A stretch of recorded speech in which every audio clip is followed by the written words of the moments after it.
Hello all. I thought we'd do an oil update. But let's go look at natural gas right now in the US and what's happening there. It's probably one of the biggest pieces of news out there. So the US is deciding they're going to start liquefying natural gas and exporting it around the world, mostly to Europe, to kind of to poke Russia again. The U.S. just loves to poke and tease and threaten Russia in any way they can, and their latest plan is to export natural gas. So the U.S. has come up with a new type of drilling.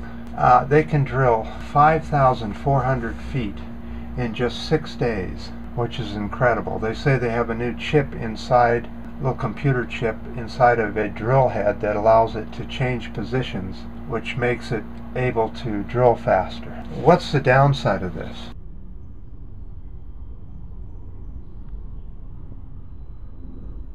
So as we've talked about many times in past videos, when you take natural gas and liquefy it and ship it around the world, you lose over 50% of the natural gas, which is then put into the atmosphere as CO2 and other greenhouse gases. This is not acceptable. Why would you throw away 50% of your gas reserves just to poke at Russia? A finite natural resource, a huge increase in carbon dioxide count, a more CO2 count in the atmosphere. We're already past 400. Today we're at 403. It's just pathetic that we would even think such things. So let's go over and look at what the U.S. rig count is doing. So the U.S. crude oil rig count is down 22 rigs to 932 from April 17th to the 24th of April 2015. The count from 1 year ago is down 929 total rigs. Let's go look at the international rig count. So Canada was -1 rig, down to 79 oil rigs. Most of their oil comes from the tar sands now, so the rig count up there doesn't really count, but I put it in anyway. So everything else other than Canada and the US is down 24 rigs, down to 1,251. So I wanted to talk to you about a study that just came out. Here in the US, there's a University of Montana which did a study. So Brad Allard was their spokesman, and he came out and said basically point blank that here in the US the fracking fields are basically covering over 30,000 square kilometers of land so far.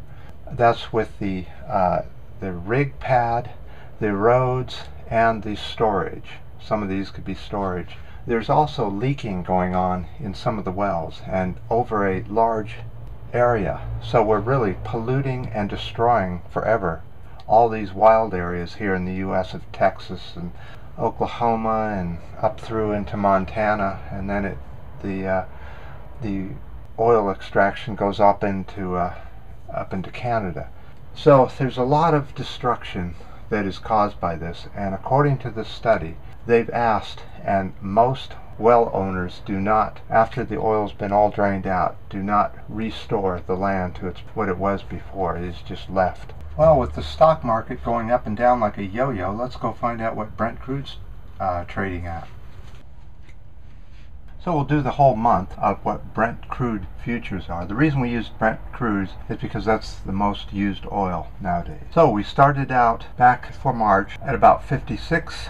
Through the end of March, we were kind of going down, up and down, but by April 7th we were at almost 60. We came back down, but by April 14th we were back up to 58, and then shortly after that went almost 54, then did hit 54, and by April 21st we were back at 62, and now we're at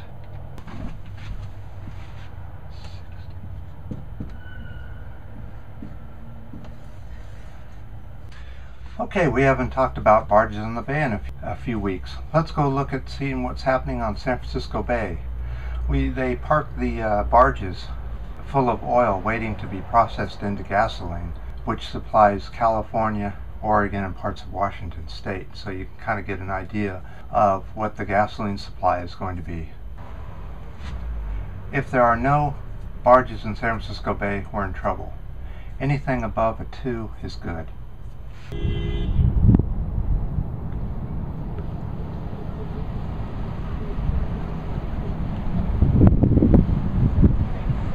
So I appreciate all the ups and the downs and the comments. We always have good comments. So until next time.